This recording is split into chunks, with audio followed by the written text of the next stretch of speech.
Sa ibang balita, opisyal ng tag-init ngayong tapos na ang amihan season. Ang tanong, gaano kaya katindi ang init at alinsangan sa mga susunod na buwan? Nakatutok si Mark Salazar. Sa matinding init, isinisi ang pagkasunog ng 14 na metro ng kuryente sa Makato, Aklan. Bagamat wala namang nasaktan dyan at mabilis ding naapula.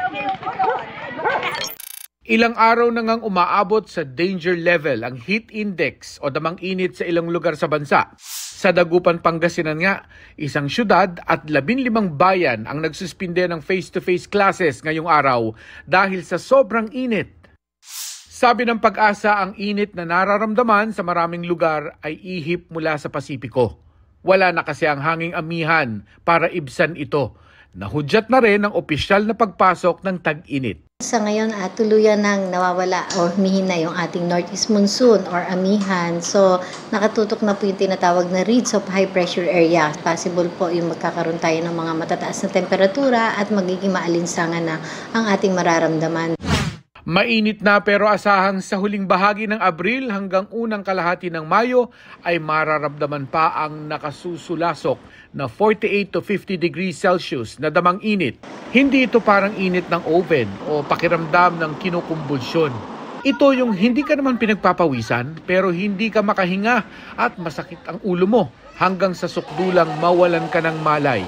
Ibig sabihin lang yan, maaaring mahihirapan tayo makapag-release ng ating mga pawis o yung sweat natin, hindi tayo mapawisin.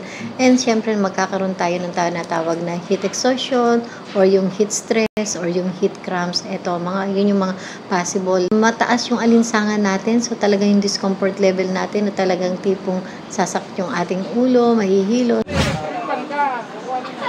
Pero nag-iingat pa rin si Don Di Guerrero na pinahihirapan lagi ng tag-init bilang messenger na palaging nagmumotor at may edad na at high blood pa. Nagkaroon na ako ng mild stroke 2019.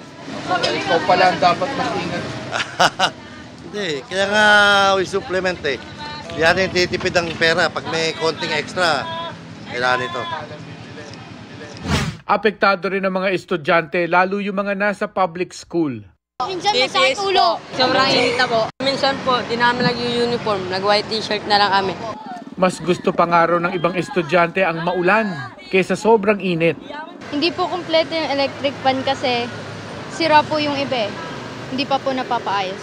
Sa room po, mainit po. Tsaka po sa pagpasok, mainit din po. Lalo po kapag uwian na po, pag naglalakad po kami pasakay ng jeep, sobrang init. Ang good news, hindi inaasahan ng Pag-asa na aabot ito sa tindi ng init nung nakaraang taon kung kailan may El Nino.